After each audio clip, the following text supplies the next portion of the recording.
Halo semuanya, terima kasih telah menonton channel ini. Saya harap hari kalian baik. Hari ini kita akan membahas bagaimana cara membudidayakan tomat sesuai standar dan berproduksi maksimal. Tomat merupakan tumbuhan siklus hidup singkat, dapat tumbuh setinggi 1-3 meter.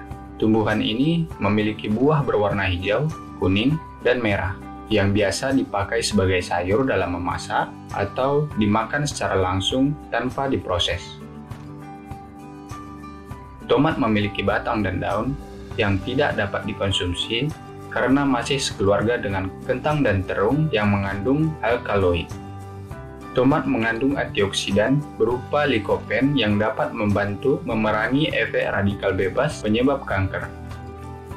Tomat juga memiliki antioksidan lain, yakni polifenol, naringenin, dan chlorogenic acid, serta vitamin dan nutrisi lainnya.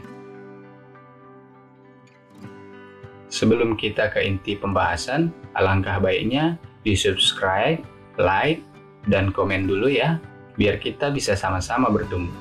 Untuk cara tanamnya, Anda mungkin perlu menyesuaikan teknik-teknik pembudidayaan tomat ini sesuai dengan lingkungan dan kondisi cuaca yang ada di daerah Anda tinggal, apakah di daerah dataran rendah atau dataran tinggi. Varietas tomat yang dipilih, musim tanam, dan cara penyemaian juga sangat mempengaruhi produktivitas tanaman tomat. Pertama-tama yang dilakukan yaitu penyiapan lahan dengan membuatkan bedengan dengan lebar 1 meter dan tinggi 30 cm di musim hujan atau 20 cm di musim kemarau, dengan jarak antara bedengan selebar 50 cm sebagai jalur irigasi atau jalur drainase. Pastikan pH tanah sudah sesuai, yaitu 5,5-7. Jika kurang dari 5,5 berarti terlalu asam, perlu ditambahkan dolomit atau kapur pertanian. Pupuk NPK sebanyak 700 kg per hektar sebagai pupuk dasar untuk mempersiapkan nutrisi pada tanaman tomat setelah tanam, dan 3 kg pupuk organik atau pupuk kandang setiap 2 meter di sepanjang bedengan, agar mikroorganisme tanah dapat berkembang dengan baik dan bekerja dengan maksimal.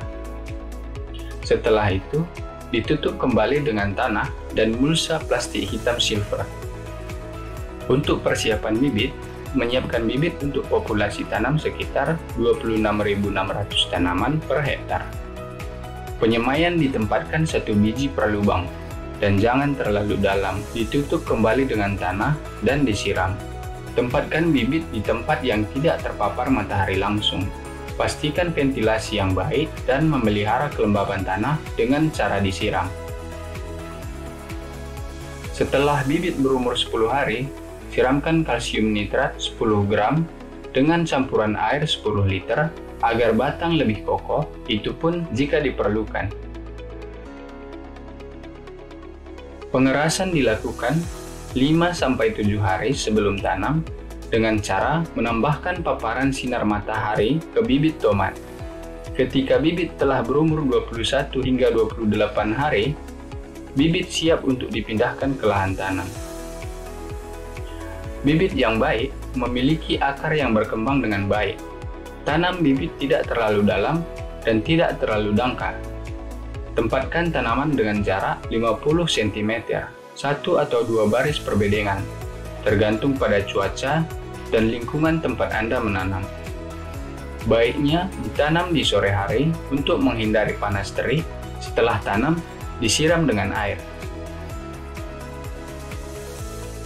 Ketika berumur 2 minggu setelah tanam, sudah bisa dilakukan pemasangan tiang ajir dari bambu atau bahan lain yang ada di daerah Anda, diadaptasikan sesuai gaya Anda.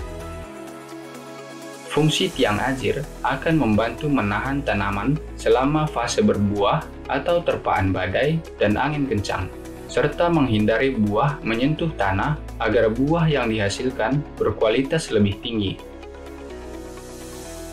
Pengikatan batang dan pemangkasan tunas yang tidak diperlukan Terus dilakukan sampai batas tumbuh tomat dan sesuai jenis tomat yang Anda tanam.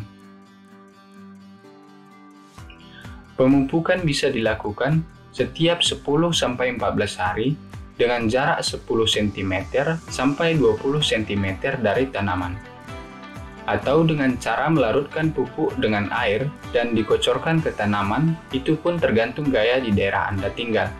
Anda bisa menyemprotkan zat perangsang tumbuh atau GPT jika diperlukan untuk mempercepat rangsangan pertumbuhan tomat. Penggunaan pestisida. Amati lapangan untuk mencegah penyakit menyebar. Jika tanaman terserang oleh cendawan atau jamur, aplikasikan fungisida yang tersedia di daerah Anda atau yang dijual di pasaran. Penyakit tomat sendiri yang disebabkan oleh cendawan atau jamur yaitu penyakit layu fusarium, bercak daun septoria, penyakit bercak coklat, penyakit busuk daun, penyakit busuk buah rhizoctonia, dan busuk buah antraknosa. Dan apabila tanaman terserang hama, aplikasikan insektisida nabati atau insektisida kimia yang tersedia di pasaran atau dianjurkan. Biasanya ada 6 jenis hama pengganggu tanaman tomat, yaitu kutu daun trip tomat, ulat buah tomat, kutu daun apis hijau pada tomat, ulat tanah, lalat buah, dan ulat geraya. Ada juga penyakit tomat karena serangan bakteri, yaitu penyakit layu dan kerak bakteri atau bercak bakteri. Tetapi penggunaan pestisida di sektor pertanian selain menimbulkan dampak positif bagi petani, ternyata dapat juga menimbulkan dampak negatif. Dampak positif yang timbul adalah dapat membasmi atau mengendalikan jasad pengganggu tanaman, baik hama, penyakit, maupun gulma, sehingga dapat membantu petani meningkatkan produktivitasnya, membuat pertanian lebih efisien dan ekonomis. Sedangkan dampak negatif yang ditimbulkan adalah terjadinya kerusakan lingkungan dan ketidakseimbangan ekosistem, serta residu pestisida yang diserap oleh tanaman dapat mengakibatkan keracunan bagi manusia yang bisa berujung pada kematian dan timbulnya berbagai penyakit. Pemanenan buah. Budidaya tomat baru bisa dipanen sekitar 60-100 hari setelah tanam, tergantung dari varietas dan lingkungan tomat tumbuh, serta permintaan pasar.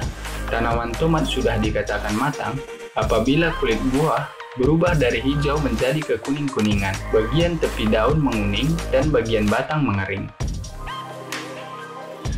Pemanenan biasanya dilakukan pagi hari dan sore hari. Buah yang sudah dipetik ditempatkan di tempat teduh dan bersirkulasi udara yang baik. Dan tomat pun siap untuk dijual ke pasar, supermarket, dan sebagainya.